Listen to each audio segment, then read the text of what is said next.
L'autre dimanche, comme j'allais mettre mon bulletin dans l'urne, je me disais « Que fais-tu exactement ici? Viens-tu gouverner ou ne viens-tu pas te faire gouverner ?» Bien plutôt, je me soumettais au nombre, par cet acte symbolique, et d'autant plus évidemment que mon vote ne pouvait rien.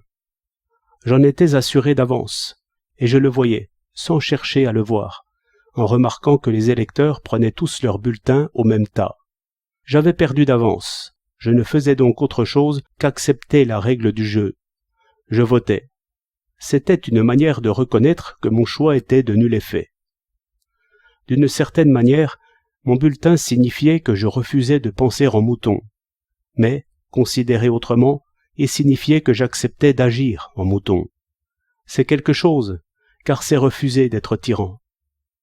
En ma jeunesse, et par le lieu de ma naissance, je me trouvais éduqué et civilisé principalement par des royalistes décidés, qui me répétaient qu'un garçon comme moi ne pouvait accepter que l'opinion de l'homme le plus ignorant valût tout juste autant que la sienne.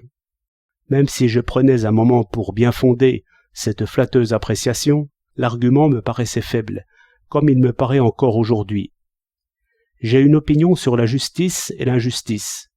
Elle me paraît bonne. Est-ce une raison pour l'imposer à ceux qui en jugent autrement? Tous les tyrans répondent affirmativement. Il fallait donc entrer dans la carrière de tyran, petit ou grand, car il y a des couronnes de toute pointure.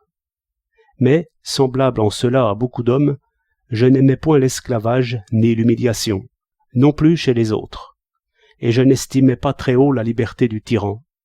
Je le voyais surtout dépendant, et comme enchaîné à son trône grand ou petit. Je ne me trompais point. Encore aujourd'hui, quand je pense à un préfet ou à un ministre, ou même à Napoléon, je me représente un homme lié. Refusant donc d'être tyran, je n'avais d'autre parti à prendre que de persuader la masse de mes semblables, si je pouvais, et si je ne pouvais, de leur obéir.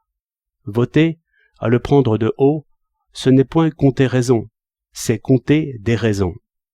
C'est peser des raisons dans la balance de force. Et si de toute leur masse ils veulent roi ou guerre, j'aurai roi ou guerre par la nature des choses, comme j'ai pluie ou grêle.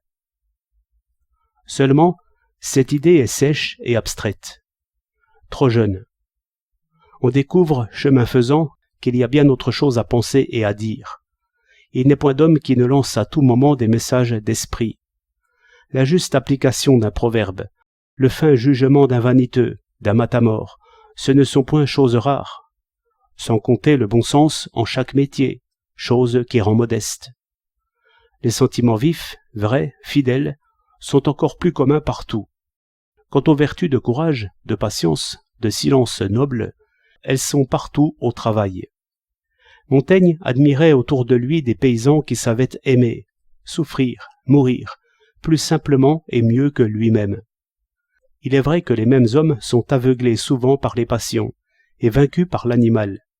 Mais les passions sont égales pour tous, et chacun en a fait l'amère expérience. Alors, à mesure que l'on connaît mieux ces choses, il est plus facile de se soumettre à l'opinion commune. Le difficile est seulement de la connaître, et de n'en pas juger par les discours des charlatans. Or, quel meilleur moyen que ce bulletin sous enveloppe? Et s'il y a des ignorants et des perroquets, c'est aux plus instruits la faute.